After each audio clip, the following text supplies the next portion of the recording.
بسم اللہ الرحمن الرحیم۔ السلام علیکم۔ آج سے کروڑوں سال پہلے اللہ تعالیٰ نے اس کائنات کو تخلیق فرمایا اور پھر حضرت آدم علیہ السلام کے ذریعے اس کائنات کے اندر انسانی زندگی کی بنیاد رکھی۔ اس طرح اللہ تعالیٰ نے اس روئے زمین کے اور بے شمار قوموں کو آباد فرمایا اور ان قوموں کی طرف اپنے بے شمار انبیاء کرام کو مبعوث فرمایا۔ ہر ایک قوم کی طرف مختلف انبیاء کرام ان کی رشد و ہدایت کے لیے تشریف لائے، یہاں تک کہ 1,24,000 کم و بیش انبیاء کرام علیہ السلام اس روئے زمین پر جلوہ فروز ہوئے، اور پھر اللہ رب العزت نے اپنے حبیب حضرت محمد مصطفیٰ صلی اللہ علیہ وسلم پر نبوت کا دروازہ بند کر دیا، اور اب قیامت تک کوئی بھی نبی اس دنیا میں تشریف نہیں لائیں گے۔ اس طرح بے شمار انبیاء کرام اپنے اپنے وقت میں اپنی اپنی قوموں کی طرف آئے اور دنیا سے واپس چلے گئے۔ سب سے پہلے آپ اپنے ذہن میں یہ بات بٹھا لیں کہ اللہ تعالیٰ کے جتنے بھی انبیاء کرام علیہ السلام اس دنیا میں آئے وہ آج بھی اپنی اپنی قبروں میں موجود ہیں اور بے شک اپنے اپنے مقصد میں کامیاب ہیں۔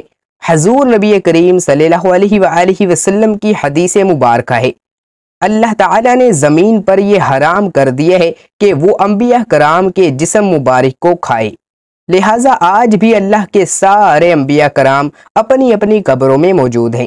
لیکن ہم آج کی اس ویڈیو میں جن 4 نبیوں کا ذکر کرنے جا رہے ہیں انہیں اللہ تعالیٰ نے اس ظاہری دنیا سے اسی حالت میں اٹھا لیا تھا، تو اس لیے 4 نبیوں نے موت کا ذائقہ نہیں چکھا اور آج بھی وہ الگ الگ مقامات پر موجود ہیں اور زندہ ہیں۔ مختلف روایات اور احادیث نبوی کی روشنی میں 4 ایسے انبیاء کرام کا ذکر ملتا ہے جن کو اللہ تبارک و تعالیٰ نے آج بھی زندہ رکھا ہے۔ لیکن پہلا سوال یہ پیدا ہوتا ہے کہ ان 4 نبیوں کو اللہ تعالیٰ نے کس وجہ سے زندہ رکھا ہے اور کہاں رکھا ہے، اور وہ کب تک زندہ رہیں گے؟ تو آئیے جانتے ہیں کہ یہ 4 انبیاء کرام علیہ السلام کون کون سے ہیں۔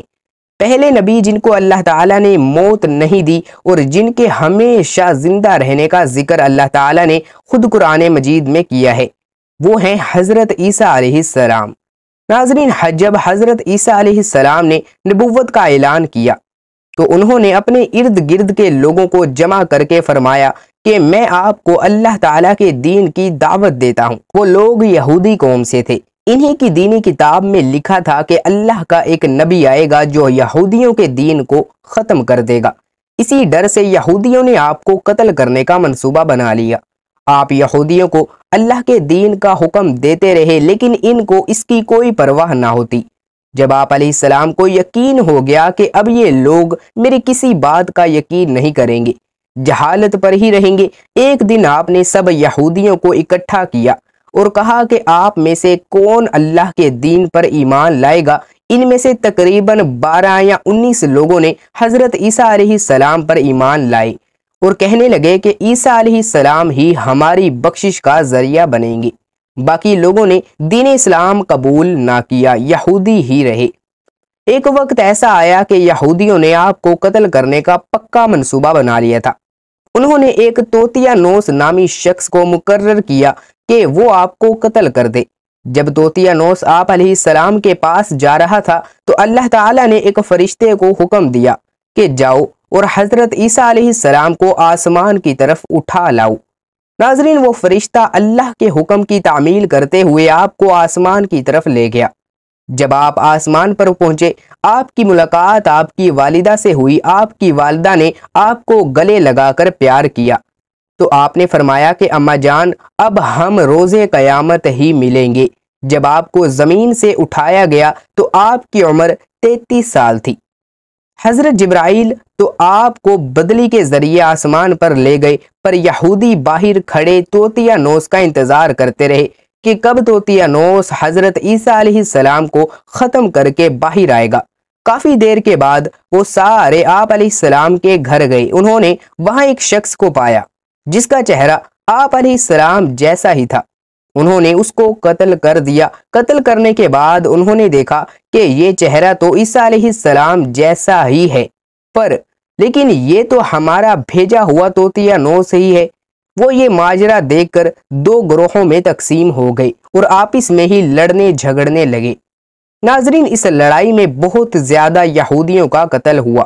اللہ تعالیٰ نے سورۃ النساء کی آیت نمبر 157 تا 158 میں اس واقعے کو یوں بیان فرمایا ہے، اور ان کے اس کہنے یعنی فخریہ دعوے کی وجہ سے بھی کہ ہم نے اللہ کے رسول مریم کے بیٹے عیسیٰ مسیح کو قتل کر ڈالا ہے، حالانکہ انہوں نے نہ ان کو قتل کیا اور نہ انہیں سولی چڑھایا، مگر ہوا یہ کہ ان کے لیے کسی کو عیسیٰ علیہ السلام کا ہم شکل بنا دیا گیا، اور بے شک جو لوگ ان کے بارے میں اختلاف کر رہے ہیں وہ یقیناً اس قتل کے حوالے سے شک میں پڑے ہوئے ہیں۔ انہیں حقیقت حال کا کچھ بھی علم نہیں مگر یہ کہ گمان کی پیروی کر رہے ہیں، اور انہوں نے عیسیٰ علیہ السلام کو یقیناً قتل نہیں کیا بلکہ اللہ نے انہیں اپنی طرف آسمان پر اٹھا لیا، اور اللہ غالب حکمت والا ہے۔ حدیث نبوی صلی اللہ علیہ وسلم ہے کہ حضرت عیسیٰ علیہ السلام قیامت سے پہلے زمین پر آئیں گے اور سنت نبوی کے مطابق زندگی بسر کریں گے۔ آپ علیہ السلام صلیب کو توڑیں گے، دجال کا جڑ سے خاتمہ کریں گے، تقریباً 7 برس تک دنیا میں زندگی بسر کر کے اللہ کے دین کو عام کریں گے۔ آپ کو مدینہ کی سرزمین گنبد خضرا میں دفن کیا جائے گا۔ اللہ تعالیٰ نے اپنا وعدہ پورا کیا اور حضرت عیسیٰ علیہ السلام کو یہودیوں کے ہاتھوں قتل نہیں ہونے دیا۔ ناظرین، آپ علیہ السلام کو آسمان کی طرف اٹھا لیا۔ جس مذہب کا یہ عقیدہ ہے کہ حضرت عیسیٰ علیہ السلام قتل ہوئے یا سولی پر لٹکائے گئے، وہ دائرہ اسلام سے باہر ہیں، بلکہ وہ تو کفر کر رہے ہیں۔ دوسرے نبی جن کو اللہ پاک نے ہمیشہ کی زندگی عطا کی ہوئی ہے وہ ہیں حضرت خضر علیہ السلام۔ ناظرین، حضرت خضر اس وقت دنیا میں تشریف لائیں گے جب دجال جاہلیت پھیلانے کے لیے نمودار ہوگا۔ حضرت خضر علیہ السلام ان لوگوں کو اللہ کے دین کا حکم دیں گے۔ ایک روایت میں ہے کہ حضور نبی کریم صلی اللہ علیہ وسلم اپنے صحابہ اکرام کو حضرت خضر علیہ السلام کا قصہ سنا رہے تھے کہ آپ نے فرمایا کہ حضرت خضر علیہ السلام کا باپ ایک بادشاہ تھا جو حضرت خضر علیہ السلام کو اپنی بادشاہت نوازنا چاہتا تھا، لیکن حضرت خضر علیہ السلام کو دنیا کی بادشاہت پسند نہ آئی تو انہوں نے اپنے والد کی سلطنت کا جانشین بننے سے انکار کر دیا اور اپنے والد گرامی سے ناراض ہو کر جنگل میں جا کر رہنے لگے جہاں ان کو کوئی بھی ڈھونڈ نہ سکا۔ آپ کا گزر ایک آب حیات کے چشمے سے ہوا، اس چشمے سے پانی پی کر آپ تاحیات زندہ رہنے میں کامیاب ہو گئے۔ آپ کے تاحیات زندہ رہنے کا ذکر کافی روایات میں ملتا ہے۔ ناظرین، حضرت انس نے ایک روایت میں آپ کا ذکر اس طرح کیا ہے کہ جب اللہ تعالیٰ کے نبی صلی اللہ علیہ وسلم کا وصال ہوا تو ایک بزرگ سارے مجمع سے ہوتا ہوا آپ صلی اللہ علیہ وسلم کی میت کے پاس آ کر رک گیا۔ اس نے کچھ پڑھا اور واپس چل پڑا۔ اس کے جانے کے بعد وہاں موجود صحابہ کرام نے پوچھا کہ یہ کون شخص ہے، اس شخص کے بارے میں کوئی علم رکھتا ہے؟ ناظرین، پھر حضرت علی رضی اللہ تعالیٰ عنہ بولے، جی ہاں، یہ حضرت خضر علیہ السلام ہیں۔ حضرت خضر علیہ السلام اللہ تعالیٰ کے حکم سے مصیبت زدہ لوگوں کی رہنمائی کرتے ہیں۔ آپ علیہ السلام لوگوں کو اللہ کے حکم کے مطابق زندگی بسر کرنے کا حکم دیتے ہیں۔ ایک روایت میں ہے کہ حضرت خضر علیہ السلام سمندروں میں مصیبت زدہ لوگوں کی مدد بھی کرتے ہیں۔ حضرت خضر بہت نیک اور خدا ترس انسان تھے۔ کچھ روایات میں ہے کہ جو بندہ حضرت خضر علیہ السلام کی کنیت ابو العباس بلیہ بن ملکان اور ان کے آباء و اجداد کا نام یاد رکھے گا تو اس کو مرتے وقت کلمہ نصیب ہوگا۔ حضرت عیسیٰ علیہ السلام اور حضرت خضر علیہ السلام کے بعد تیسرے زندہ نبی حضرت الیاس علیہ السلام کا ذکر ملتا ہے۔ آپ کا ذکر قرآن پاک میں 2 جگہوں پر موجود ہے۔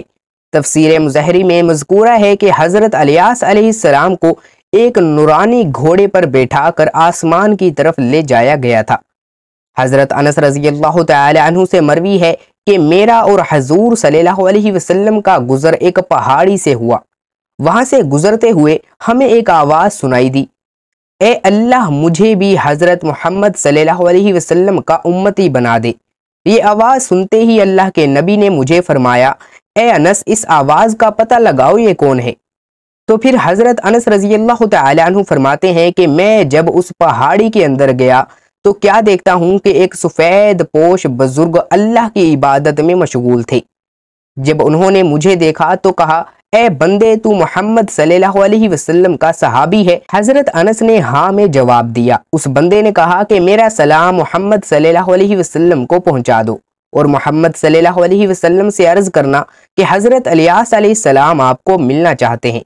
میں نے واپس آ کر حضرت الیاس کا پیغام آپ کو دیا تو آپ صلی اللہ علیہ وسلم مجھے ساتھ لے کر وہاں چلے گئے۔ حضرت الیاس علیہ السلام کے پاس پہنچے تو میں پیچھے ہٹ گیا۔ حضرت محمد صلی اللہ علیہ وسلم اور حضرت الیاس علیہ السلام کافی دیر تک آپس میں بات چیت کرتے رہے۔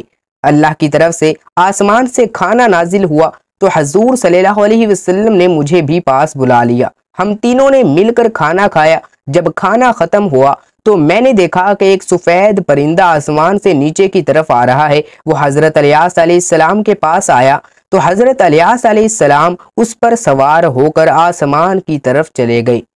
کچھ علماء نے لکھا ہے کہ حضرت خضر اور حضرت الیاس علیہ السلام ہر رمضان شریف میں بیت المقدس میں تشریف لاتے ہیں اور روزہ رکھتے ہیں۔ حج کے موقع پر حج بھی ادا کرتے ہوئے مکہ مکرمہ میں دکھائی دیکھتے ہیں۔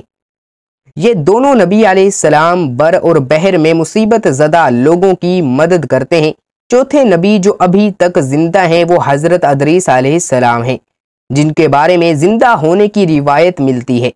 ناظرین، قرآن مجید کی سورہ مریم کی آیت 56 تا 57 میں ذکر اس طرح ملتا ہے کہ وہ ایک نیک اور پرہیزگار انسان اور نبی تھے کہ اللہ تعالیٰ نے حضرت ادریس علیہ السلام کو جنت سے اٹھا لیا تھا۔ شب معراج کے موقع پر چوتھے آسمان پر حضور صلی اللہ علیہ وآلہ وسلم اور حضرت ادریس علیہ السلام کی ملاقات ہوئی تھی۔ ناظرین، حضرت ادریس علیہ السلام کا چھٹے آسمان پر ہونے کا بھی ذکر ملتا ہے۔ حضرت ادریس علیہ السلام زمین کی سیر و سیاحت کے ساتھ ساتھ اللہ کے ذکر میں مشغول رہتے تھے۔ حضرت ابن عباس رضی اللہ تعالی عنہ نے فرمایا کہ حضرت ادریس علیہ السلام ایک درزی کا کام کرتے تھے۔ آپ کپڑوں کی سلائی کرتے جاتے اور اللہ کا ذکر بلند کرتے جاتے تھے۔ جب شام ہوتی تو آپ کی نیکیاں بے تحاشا ہو جاتی۔